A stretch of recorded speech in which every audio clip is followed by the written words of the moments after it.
Hello friends, कशा आहात तुम्ही? तर मी शीतल शिंदे स्वागत करते तुमच्या सर्वांचं आपल्या चॅनलमध्ये, ज्याचं नाव आहे आम्ही दोघी जाऊ. तर आता मला भेटायला कोण आले बघा. तुमच्या सगळ्यांच्या कमेंट्स येत होत्या की ताई आम्हाला पत्ता सांगा, आम्ही तुम्हाला भेटायला येतो. तसेच त्या ताई पण आहेत, खूप दिवसापासून मला भेटायचं होतं त्यांना आणि फायनली ते आलेले आहेत. ताई सांगा तुमची ओळख, कुठून आलात? मी केडगाववरून आलेले, चौफुला केडगाव. म्हणजे शीतल ताईला मी अगोदरच ओळखते, आमचं फोन वगैरे बोलणं झालं, पण ॲड्रेस माहिती नव्हता ना.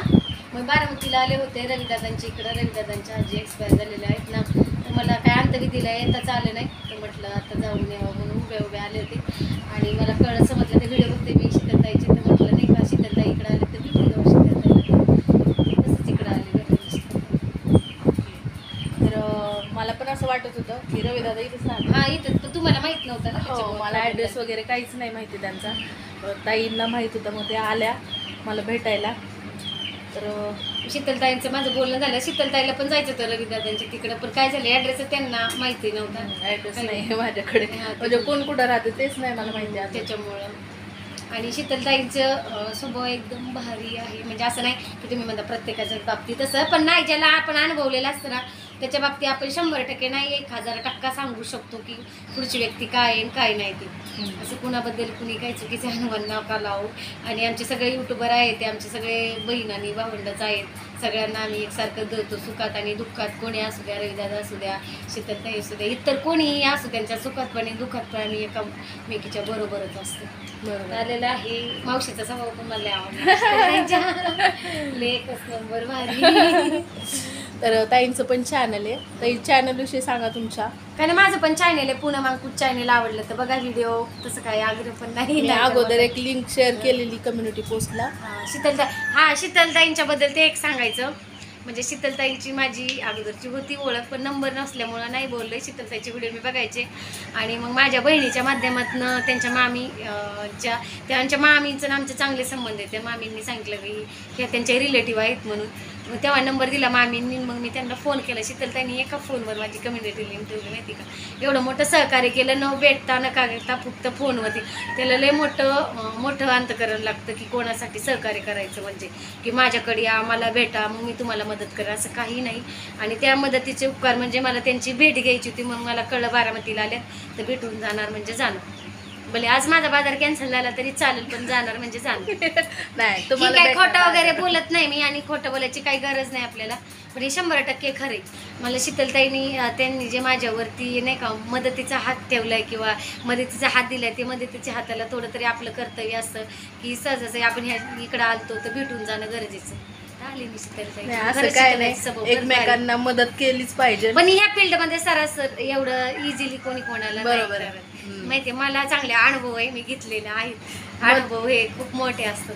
मग आम्हाला पण कोणी मदत नाही केली, पण आम्हाला असं वाटतं की आपला चांगलं होत असेल तर का नाही आपण पण कोणाला तरी मदत करावी, थोडी तरी.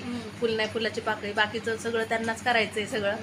तर थोडीशी मदतीने काय होणार आहे. पण ही मदत असले लाख मोलाची ठरती. तुमच्यापर्यंत आम्ही पोहोचतो.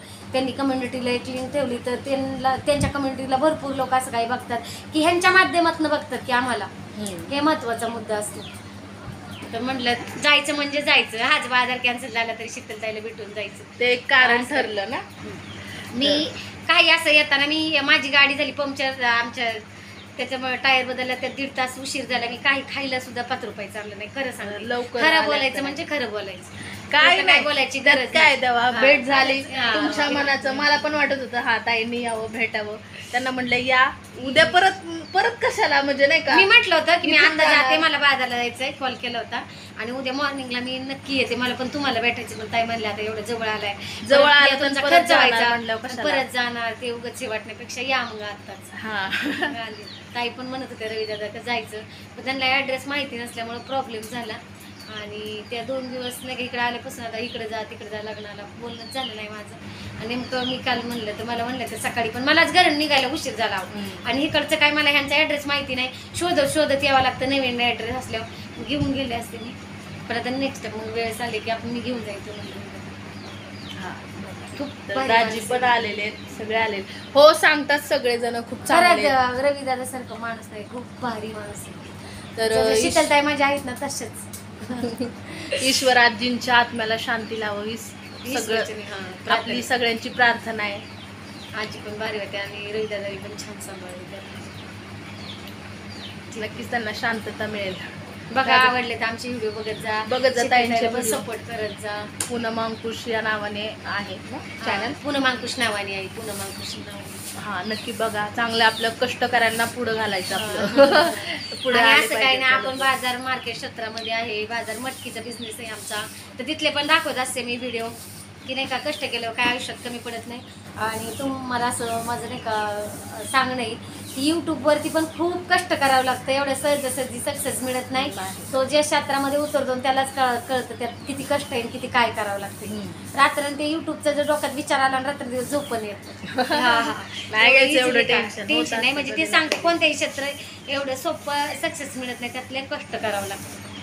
कष्ट तुमच्या पसंतीला पडणं, प्रेक्षकांनी आपल्याला बघणं, आवडीने एखाद्याने आपल्याला आवर्जून त्यांचा वेळ काढून आपल्याला कमेंट करणं हे खूप महत्त्वाचं असतं, इम्पॉर्टंट असतं.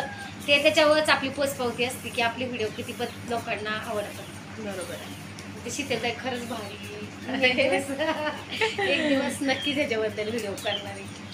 ते प्रत्येकाबद्दल नाही का असं म्हणून पण ज्याला आपण खऱ्या अर्थाने आपण अनुभवलेलं असतं ना त्याच्याबद्दल बोलायला कधीच घाबरायचं नाही.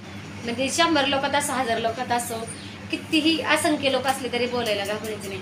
ज्या माणसाने आपल्याला उपकार केलेत ना त्या माणसाच्या अनंत काळासाठी उभं राहायचं. थँक्यू बोलून एका क्षणात नाही ते उपकार फेडायचे. आणि ते थँक्यू म्हणून पेटत पण नसतात. थँक्यू शब्द लय सोप्पा आहे. मग काय ते उपकार लय लाख मोलाचे असतात. तर चला ताईंचे व्हिडिओ बघत राहा आणि कमेंट करत राहा, शेअर करत राहा. तर चला भेटूया पुढच्या व्हिडिओमध्ये. तोपर्यंत बाय बाय.